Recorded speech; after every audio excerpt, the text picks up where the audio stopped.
Halo teman-teman, kali ini kita lihat kebodohan orang yang satu ini, yang sok tahu bilang begini begitu tentang kitab Kristen. Bahkan dia menyuruh kita belajar bahasa asli kitab kita sendiri. Lucu menurut aku. Kenapa harus kasih ajar ikan yang sudah pandai berenang? Oke lah, gak usah lama-lama, langsung aja kita lihat videonya. Jadi begini, kitab suci diterjemahkan ke dalam bahasa apapun, no problem, untuk manusia agar paham. Akan tetapi untuk mengetahui ya hakikat dari apa yang ditulis, kemudian tujuan apa yang tertulis, itu harus melihat original language, original text, supaya tidak tersesat.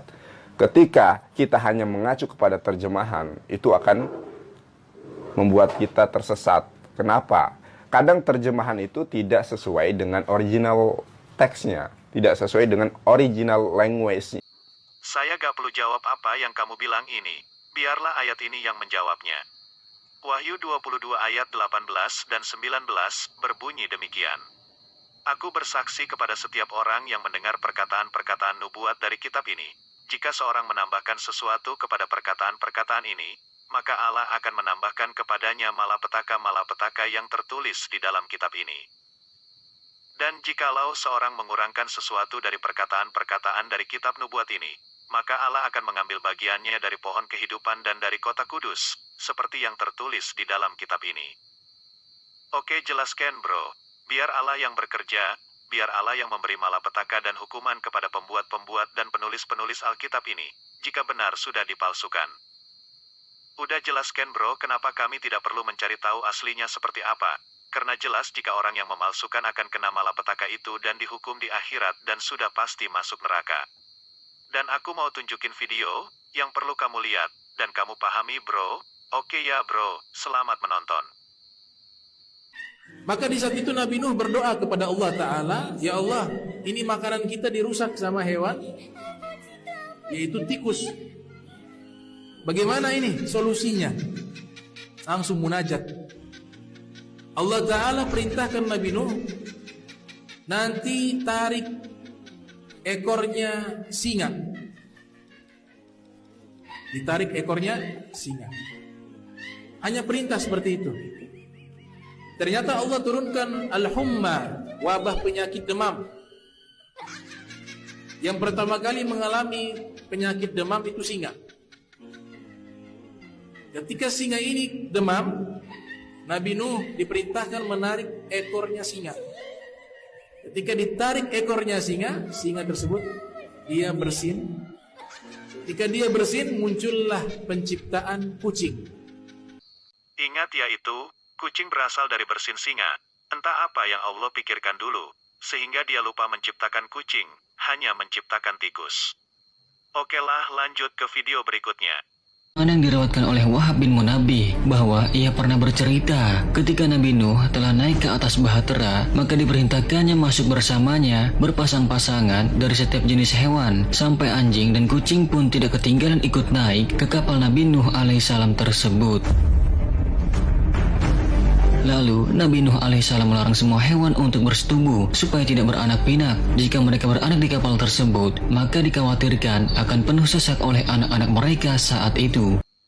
Nah, di kisah ini, ingat ya, kucing disuruh Nabi Nuh masuk ke dalam kapal bersama-sama dengan binatang yang lainnya. Lanjut kita lihat video dari Pak Ustadz yang satu ini, supaya mata kalian semua terbuka dengan kebingungan kitab kalian sendiri. Oke, lihat nih videonya. Yang sholat kita saja saya nggak tahu bagaimana cara, yang nggak tahu saya kok. Apa Anda yakin sholat kita seperti ini? Apa Anda yakin sholat kita Nabi Muhammad itu sholatnya seperti ini? Saya juga nggak tahu kok, jujur aja. Saya sampai sekarang saya tidak tahu bagaimana sholat kita yang persis seperti Nabi Muhammad. Saya tidak tahu. Mana buktinya tidak tahu? Yuk, saya keliling dunia. Dari mulai Irak, Syria, apalagi Syria, Lebanon, Jordan, Mesir, Tunisia, semua sudah saya keliling negara Islam semuanya. Enggak ada yang sama sholatnya kok. Ada yang Allahu Akbar di atas kepala, ada yang Allahu Akbar di atas telinga, ada yang Allahu Akbar di bawah telinga, ada yang jelekipak gitu ada. Ada lagi yang Allahu Akbar goyang-goyang ini. Nabi gimana takbirnya? Kita tidak tahu. Oke.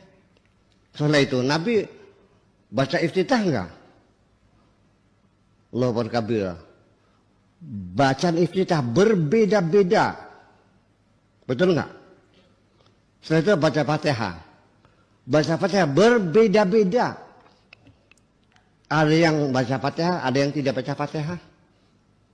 Yang baca Fatihah berdasarkan karena hadis Nabi adalah salat liman la Fatihatalah. Tidak sah salatnya orang tidak baca Fatihah. Ada yang tidak baca Fatihah. Al-Qur'annya bilang gitu, idza qumtum ila shalat faqra'u ma tayassara minal Qur'an. Ketika salat bacalah yang gampang, yang paling gampang. Ya qulu Al-Kautsar selesai. Tidak mesti Al-Fatihah, jadi Allahu Akbar, qul huwallahu ahad, Allahu samad, lam yalid wa lam yulad wa lam yakul lahu kufuwan ahad. Allahu Akbar. Enggak masalah.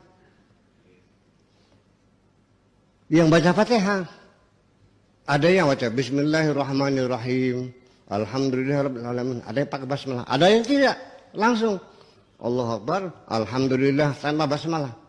Ada yang bacanya pelan. Nah, Nabi baca Fatihahnya baca basmalah enggak? Jujur dong, Anda tahu enggak? Ya sudah, apalagi nanya bagaimana sholatnya Nabi dulu. Sholatnya Nabi Muhammad juga saya enggak tahu kok. Ya saya bermadzhab Syafi'i, makanya sholatnya seperti ini. Tapi sejatinya Nabi sholatnya gimana? Nabi sholatnya sedekap atau selonjor tangannya? Jujur dong. Di Mekah sholat ada yang sedekap, ada yang selonjor. Ada yang sampai kukur-kukur juga. Sambil gendong anak juga. Nah, Nabi gimana sholatnya? Kita tidak tahu. Nah udah paham bro, kenapa sih harus urus kitab kami kalau kitab kalian aja gitu? Kalau kamu pintar jelasin dong sama mereka itu. Dan kalau kitab kami jelas tidak memberitahu sikap dan cara ibadah penyembahan itu seperti apa.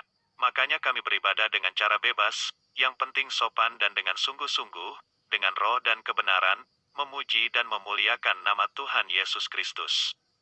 Dan kucing, jelas Allah ciptakan sebelum Adam dan Hawa diciptakan. Kita bisa lihat dalam kitab Kejadian 1 ayat 24, yang berbunyi demikian. Berfirmanlah Allah, hendaklah bumi mengeluarkan segala jenis makhluk yang hidup, ternak dan binatang melata dan segala jenis binatang liar, dan jadilah demikian.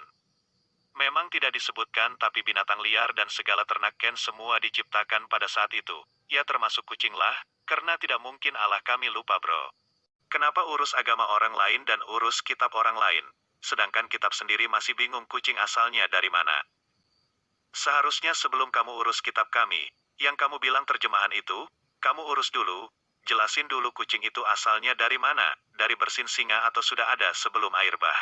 Dan cara beribadah nabimu seperti apa yang Allahmu ajarkan. Jangan kamu urus kitab kami dulu bro, kalau kitabmu aja masih bingung masalah itu, yang katanya asli dari Allah. Oke ya bro, saya tunggu kamu bikin video menjelaskan itu semua.